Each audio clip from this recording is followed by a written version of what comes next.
I'm Todd Lewis from Fiasco Sports, reporting for the SA Football magazine. Today I'm joined by Terry Annett from the Seaton Ramblers Football Club in Division 3, and he's going to do our weekly roundup. So we'll just go through the results from the weekend. Pembroke Old Scholars defeated Kilburn by 23 points. Flinders Park had a big win over Plympton by 51 points. Mitcham got over Golden Grove by 36 points.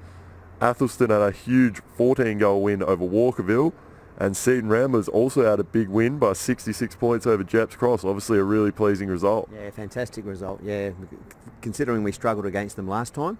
And our form's been really good, so it was good to just keep that form going. What were some of the pleasing aspects to come out of the game?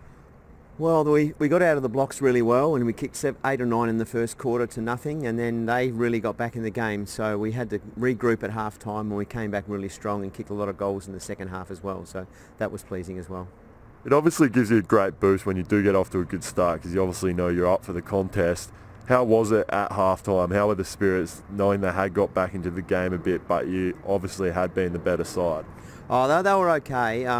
The coach did a really good job of firing them up at half-time and getting back on the job. Our captain's really inspirational, Luke Walsh, and he really led them well early in the third quarter, which got us back in the game. We were kicking with the breeze in the third quarter, so that helped our cause a little bit. We kicked a couple of early goals, and then we seemed to get back on top again and played our game and cut them out of the game a bit and then come home, so that was good.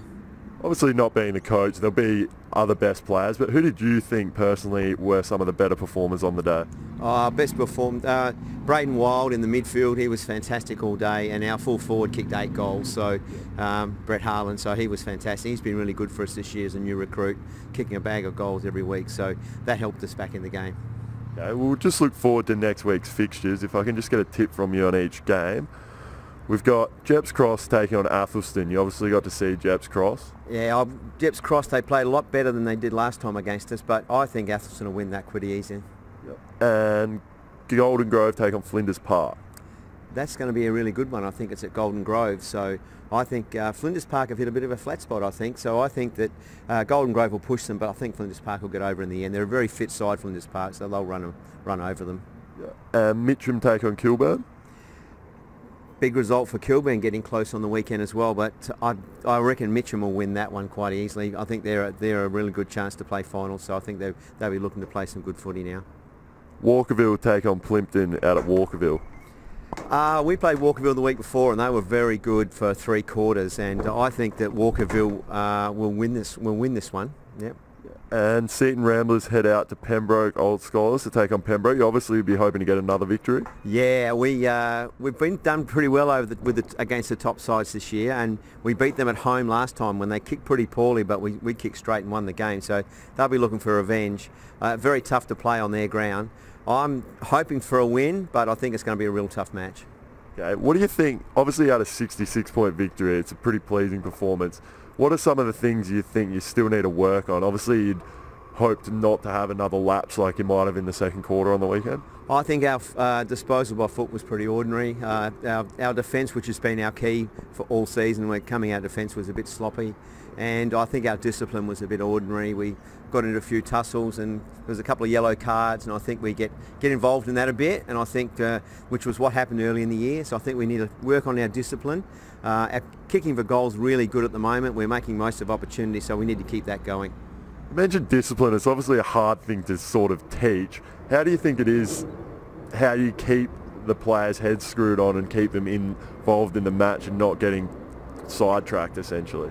Oh, look, I think when you're winning, it's easy. I think when we had the winning quarters, the first quarter we were all over them and it was easy. But when they got back in the game, we struggled a bit to cope with that. And I think that it's about all the coaches having the right positive attitude, the runners and the people running out, so making sure people are calm and collected, and making sure everyone knows their role and speak to them at the breaks about it. And I think that's all you can do. Coming towards the back half of the year, what are your overall expectations for this team going into finals and maybe further, maybe going up next season? Well, I mean, it would be lovely to win a final. We haven't won one for 4 years in a row when we got the finals and never won one. So it'll be really good to win one. I think our best footy's good enough. We've As I said, we lost to Athelston by 3 points. We beat Pembroke in the first round, and it's 1-1 against Flinders Park. So I think we're in a position that our best foot is good enough. We just have little quarters where we don't, where we drop out of the game. So I think if we can play 4 quarters, it's an old cliche, but I think if we put it together for 4 quarters, we're as good as anyone, and I think that we may surprise a couple when it comes to finals, I think. Okay, thank you, Terry. I'm Todd Lewis from Fiasco Sports, reporting for the SA Football magazine. Today I've been joined by Terry Annett from the Seaton Ramblers Football Club in Division 3, and he's done our weekly roundup.